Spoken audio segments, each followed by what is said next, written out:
We've seen the Eco-Zealots at it again this week, with fresh disruption at Wimbledon. Protesters from Just Stop Oil disrupted play twice during the games on the courts. And last month, we saw them interrupt the Ashes cricket series. And this week, Home Office Minister Chris Philp said that it's reasonable for people to act against the protesters. So, Isabel and Kevin, is this an appropriate thing for a Home Office Minister to say?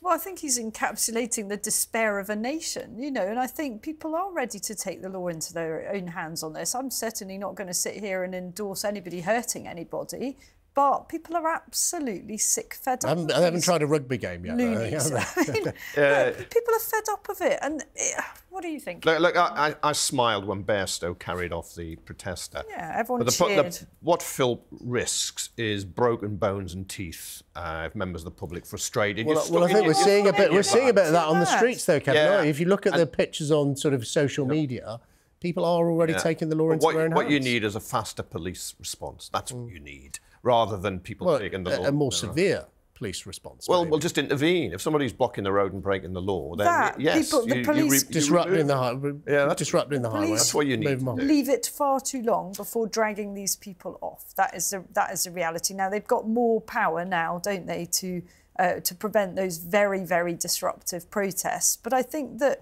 the vast majority of the public are just absolutely sick of this. So look, Chelsea Flower Show disrupted. So what most people would say, a Van Gogh painting, had something awful sprayed on them. Snooker championship, well, don't really agree with that. But, you know, the Ashes. I mean, come on. The public sympathy for Just Stop Oil must be falling. I don't know, actually, it might have helped England if they'd have delayed the game for longer. Mightn't have lost Is it another Australian cheaters? Yeah. They're all Australian, these protesters. I thought it was a nice touch, though, at Wimbledon, that they use Wimbledon jigsaws, which are now overpriced, I'm sure. Yeah, massively overpriced. It'll be Pimm's and strawberries. But the serious point is, there's a debate going on. Net zero, I think, I haven't really met anyone who doesn't think that tackling the climate change crisis is something which is good for the government to do. But £170 levy now being attached to every house. It's a green poll tax, if you like. Isabel? A lot of people have a lot of concerns about net zero. Let's not conflate. Well, do they have a concern about net zero as a policy, or do they have a concern about who pays for it? No, let me finish. I think vast majority of people want to preserve the planet. You know, there's not much to argue against on that. But a lot of people have extreme concerns about a hurtling rush to net zero that is going to make us all a great deal worse off. I'm not sure we are hurtling, certainly on energy production. Onshore wind is still banned. Policy-wise, we are. For instance. No, look, I mean, my heart is with the protesters. I just think their tactics is alienating people. Yeah, because I think we do have to save the planet.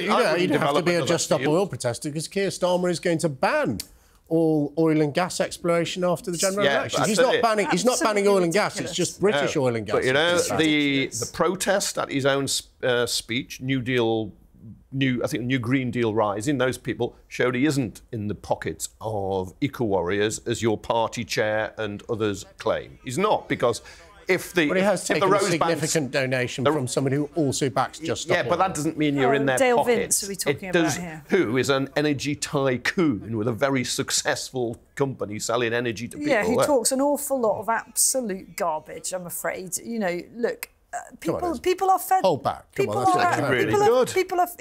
very entertaining. You know, he's well thought out, running a successful business.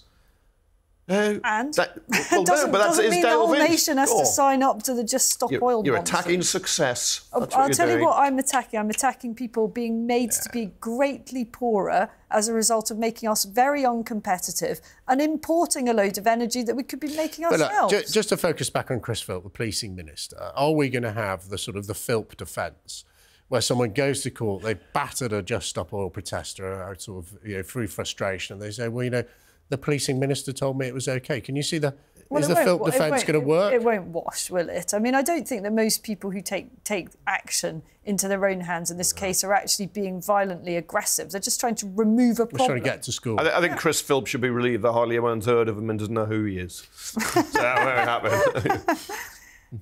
Because no, I mean, look, it would be, if he in any way has encouraged people to physically attack others, that is not good when you are the policing minister. And he'd end up out of his job, wouldn't he? He'd have to. We'll wait and see. Let's hope that it doesn't happen. Look, in other big news today, the government has announced a new crackdown on the real big issue facing the country. That's chewing gum on our high street. So, Isabel, £1.2 million, enough to beat the gum? What's that? How much is that per council? About a tenner? Something no, like that? About 20 grand. Oh, look, this strikes me as something that maybe you do in your first month of government 13 years ago. You know, a quick win of some sort. It's just desperate stuff, isn't it? No one wants to see chewing gum on streets, but I just don't know why they're wheeling out this tiny stuff right now when there are such enormous problems to deal with. Oh, guess what? Maybe just as a distraction. This is John Major's cones hotline. Do you remember his big idea when everything was going to pot? Was if you see motorway cones, no one's working, ring a hotline. Who are you going to call? The gum busters. The gum busters, yeah. On the phone all day, every day, wouldn't we? The government is stuck and it's not going to get itself out of it with a chewing gum initiative.